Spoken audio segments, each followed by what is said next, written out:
Hello, everyone. I missed last week, not because I didn't work out, just mainly just we got some snow on Monday, and so I didn't go into the office and whatever. Things got a little messed up. We're back this week, and I thought that I would kind of go over some of the pros and cons to bench pressing that we talked about kind of at the start. Just very quickly, I just Googled pros and cons to bench pressing. Um, and my disclaimer here is that I am not a doctor. I am not a physical trainer. I'm just going to react to these in, you know, terms of my own experience over the last 30 years or so. And I'll be as honest as I can about all of these and try to be objective. All right, let's take a look. Pros of bench pressing.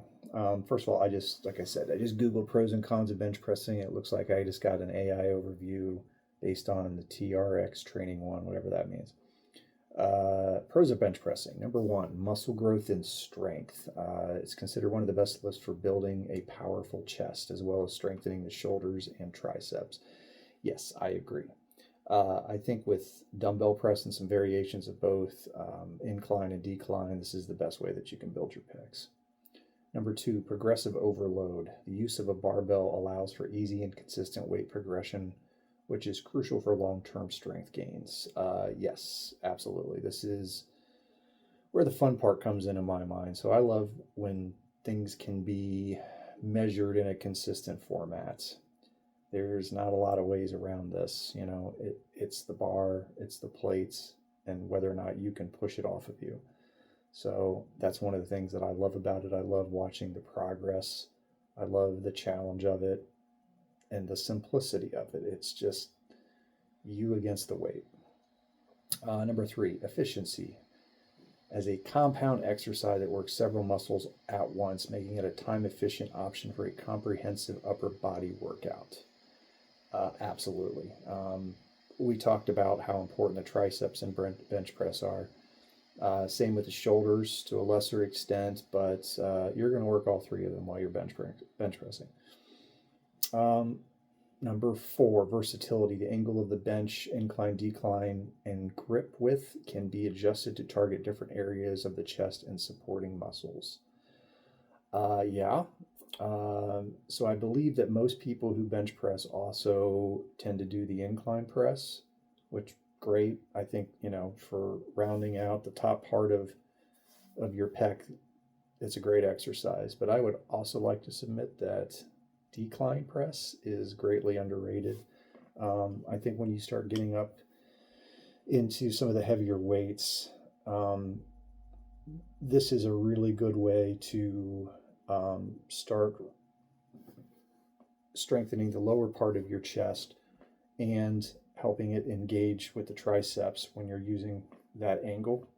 So when I was doing my best bench pressing, the heaviest that I ever did, which, again, not a lot, but a little over 300 pounds, my decline press was almost always heavier than my regular bench press. It's a shorter motion, so it should be. Now, it's uncomfortable at first. A lot of people find it extremely awkward, and that's probably why they don't do it a lot, but I really think it's something that you should consider doing if you're really especially if you're starting to get into heavy bench press. Okay, and then overall health benefits. Regular strength training that includes the bench press is associated with improved bone density, better mood and sleep quality, lower risk of heart disease and diabetes. That's what this is all about, right? There are some obvious physical benefits. Bone density is a big one.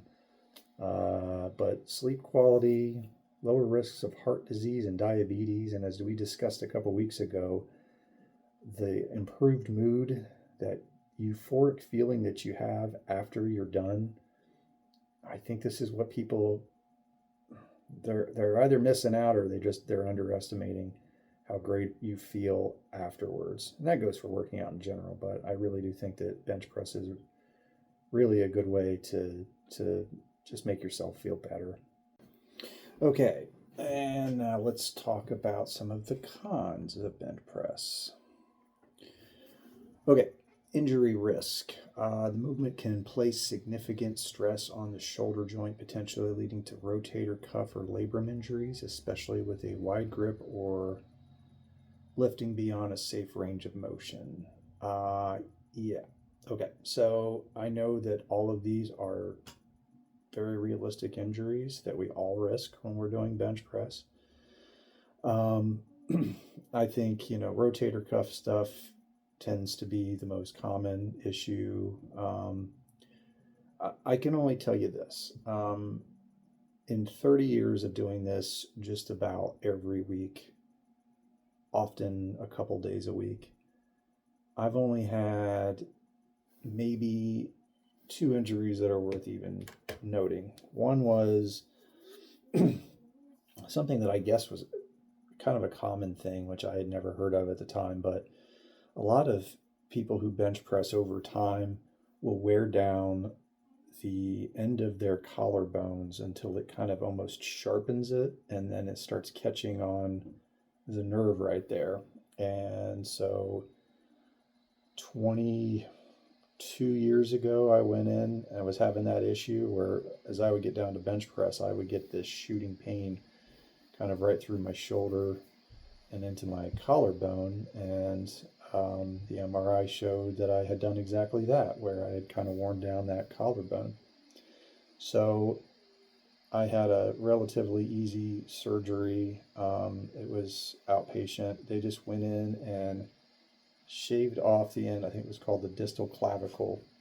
And that was that. I did a little bit of physical therapy for it, and I got everything back to full strength in a pretty short amount of time.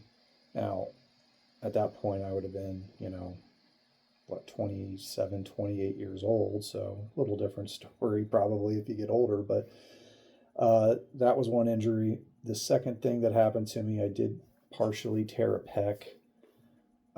This has probably been, 12 years ago now at this point, while I was bench pressing. And that was scary. Probably more scary than anything. It didn't completely tear, as the MRI later showed, but I dealt with that for a while, just weakness on that one side, trying to kind of get that balance back. It took a lot, and I don't think it ever really completely, I think I did get back to where I was pressing over 300 again, but it took a long time after that. So those are the 2 most significant injuries that I've dealt with in 30 years. But again, not to diminish these injuries, because they happen every day. But I think that there is a whole risk reward spectrum here. And in my opinion, the rewards have outweighed the risks. We'll talk a little bit more about my theories about why injuries happen. As I'm reading through these kind of quickly, I can see that a lot of these are coming up. But number 2, requires a spotter or safety equipment. Training to failure or lifting near your 1 rep max without a spotter or safety bar, such as in a power rack, carries the risk of getting pinned or crushed by the weight. Okay. That's a little scary sounding, but yeah, you got to be smart about this. I would say the vast majority of people who get injured are doing that because they don't have a spotter and they're trying to do something that's just too heavy for themselves. I was one of those. When I tore my pec, I didn't have anybody spotting me, but I didn't even have that much weight on the bar. I think I had 230 or 240 at the time when I was bench pressing over 300 pounds. So injuries are going to happen. I generally, as a rule of thumb, if I am lifting anything that I have to press, I would say 4 or 5 times or under, I'm going to go ahead and get a spotter. because now you're starting to get into some failure weights. So just be smart. You gotta. It takes 2 seconds to just tap somebody on the shoulder, say, "Hey man, can you spot me real quick?" I've never come across anybody who says no or who's seemed inconvenienced about it. I'm sure that there are people that do, but really just kind of scout the area out and just make a friend, whatever it might be, or even better, work out with a friend. That would be my advice. Number 3, potential for imbalances. As a bilateral movement, both arms working together, it can mask strength imbalances between sides. It also doesn't engage stabilizing muscles as much as dumbbell variations. Yeah. So this is why it is important to diversify your exercises.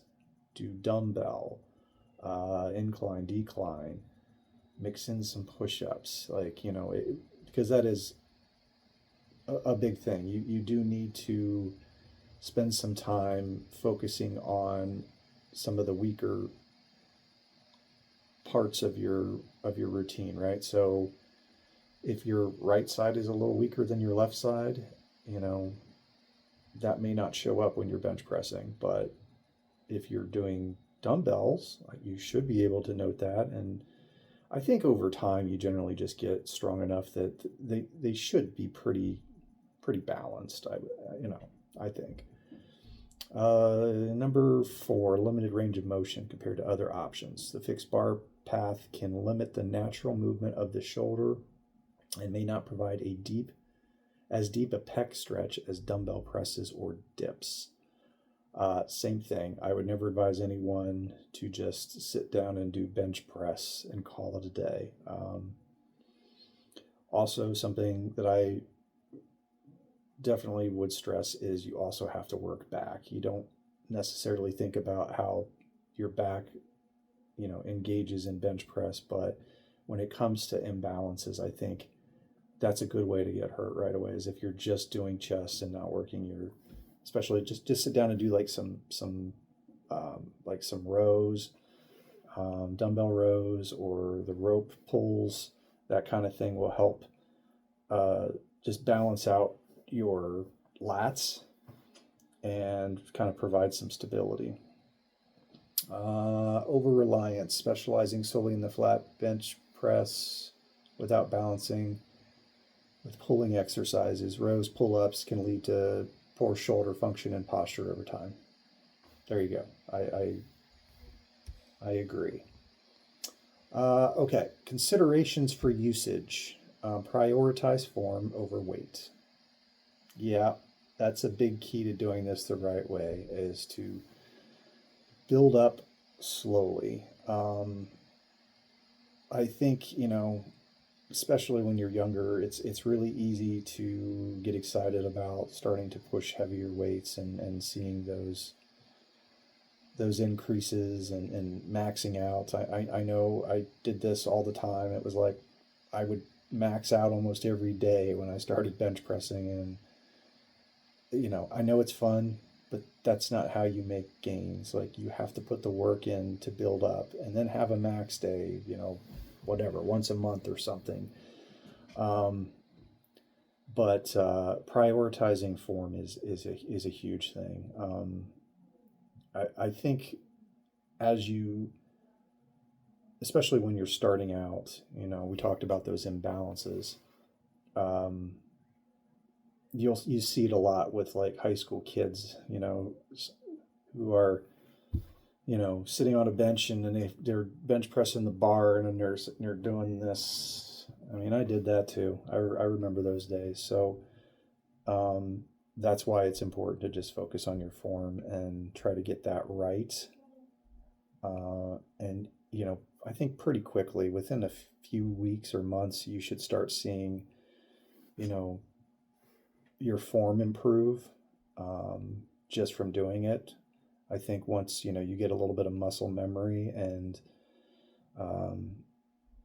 your triceps get a little stronger to help kind of push that weight and balance it, I think it'll improve pretty quickly. So just be patient. Incorporate variations like dumbbell presses. We already talked about that. And then balance pushing movements with pulling movements. Same here. Just make sure that we're working back in there. Use a spotter or safety. Yep. Okay. Yeah, we've talked about this. And then stop the bar short of the chest if going to a full depth causes shoulder pain, or use variations like the floor press or pin press. This goes back to the form again. Focus on that form. I see some guys, even my own brother, I watched him bench press when he was younger, and he used to just take heavy ass weight and just dump it, just flat drop it on his chest, and you could see like his chest kind of bounce that weight off. And I understand you're kind of using that recoil to get it started back up, but good Lord, you're going to give yourself a heart attack. I don't recommend doing that. I'm not saying that you have to stop short of your chest, but you should be, you can hit the chest and go. And you should be fine with that. Floor press is another exercise that we'll go through that. I really like that one. That's more of a tricep isolation thing. But one of my favorite exercises to do, especially when I'm just focusing on the triceps and kind of that midpoint of the bench press, is to just grab a couple of heavy dumbbells, get yourself down on the floor. It's a little awkward to kind of get started, but if you can kind of get the weight up, a lot of times it helps to just get one started and have your friend or spotter kind of drop the other dumbbell in your other hand, and then just push straight from the floor up, straight from the floor back down. Be careful with this. It's really easy to drop the dumbbells, kind of, especially when you're not used to it. You can kind of drop them on your face if you're not careful. But it's a good exercise. So work that in there, and I'll go through that when we kind of get down the road a little bit, and I start getting into really trying to get back into the heavyweight stuff. But yeah, so there you go. There's the pros and cons. And again, from my experience, yes, injuries will happen. They do happen. But I think over the course of 30 years, when you can say, yeah, I've had two, I don't even know that I would call them, I don't call them major injuries, because I recovered from both of them pretty quickly. I think the benefits definitely outweighed, a couple of injuries. If you don't risk anything in life, then, you're not going to see the benefits, I think, with anything. And there's always going to be dangers in anything you do. There's dangers in running. There's dangers in, working back, or anything. There's going to be risks. But I really hope that people can appreciate, especially if you're a younger person just getting started. There's a lot to be said for doing this, and I hope you try it. I hope you're safe about it, and I hope you kind of enjoy this journey. For me, this is almost a little bit like starting over. I think as you get older, you realize that the tendons are always going to stay strong once you've done something for as long as I have. So I think getting back into heavier weight is not going to be the issue. It's really just going to be about managing the pain for me. But that's why we're doing it. We're just doing it this one more time. I'm going to retire from it after this, just because maybe we're now reaching a point where the risks don't outweigh the benefits. And in the case of my wrist, I don't know that I can or should still be doing it. And it has nothing to do with bench press. It's just one of those fluky things. The doctor told me that I might have punched a wall or a heavy bag when I was 22 years old, and that kind of set things in motion to where my midcarpal now has arthritis in it. And that's, I think it's a fluky thing, but I really don't think it has anything to do with bench press.